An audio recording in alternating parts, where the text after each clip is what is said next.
Hello guys, તો તમને ખબર છે આ કંતારેશ્વર મહાદેવ મંદિર કેટલા વર્ષો જૂનું છે? જો નથી ખબર તો ચાલો મારી સાથે આપણે એ જાણીએ કે કેટલા વર્ષો જૂનું છે આ મંદિર.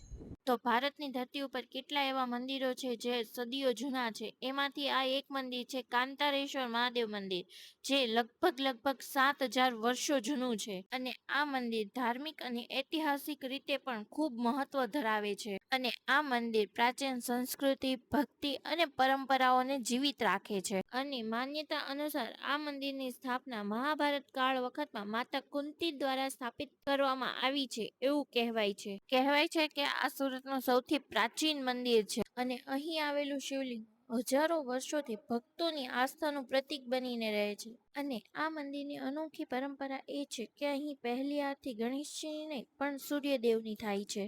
આ પરંપરા સૂર્ય ઉપાસના સાથે જોડાયેલી છે અને પ્રાચીન કાળ વખતથી આ પરંપરા ચાલી રહી છે, જે અન્ય શિવલિંગથી આ શિવલિંગને અલગ બનાવે છે. અને અહીંની વાસ્તુકલા અને આધ્યાત્મિકતા આ મંદિરને ખાસ બનાવે છે. અને આ મંદિરની વાતો પુરાણોમાં પણ છે. અને કહેવાય છે કે કપિલ મુનિએ અહીં કતારગામની ભૂમિ પર આવીને વર્ષો સુધી તપ કર્યું, ત્યારે આ સ્વયંભૂ શિવલિંગ પ્રગટ થયું. કહેવાય છે કે અહીં સૌથી મોટી આરતી થાય છે. અને અહીં જે શિવલિંગ સ્થાપિત છે એ પંચમુખી શિવલિંગ છે. આ શિવલિંગ ગોળ છે અને સૂર્ય જેવું છે. અને આ પંચમુખી શિવલિંગ હોવાથી આની પૂજા થાય છે તેને પંચવક્ર પૂજા કહેવાય છે. પંચમુખી શિવલિંગમાંથી પહેલું મુખ આવે છે તે છે સત્યોજાત, જે પશ્ચિમ દિશા તરફ આવેલું છે. બીજું મુખ આવે છે વાણોદેવાય અને તે આવે છે ઉત્તર દિશા તરફ. ત્રીજું મુખ છે અઘોર, જે છે દક્ષિણ દિશા બાજુ. ચોથું મુખ છે તત્પુરુષ, જે છે પૂર્વ દિશા બાજુ. અને પાંચમું મુખ છે ઈશાન, જ્યાંથી દેવોના દેવ મહાદેવ પોતાની સમગ્ર શક્તિથી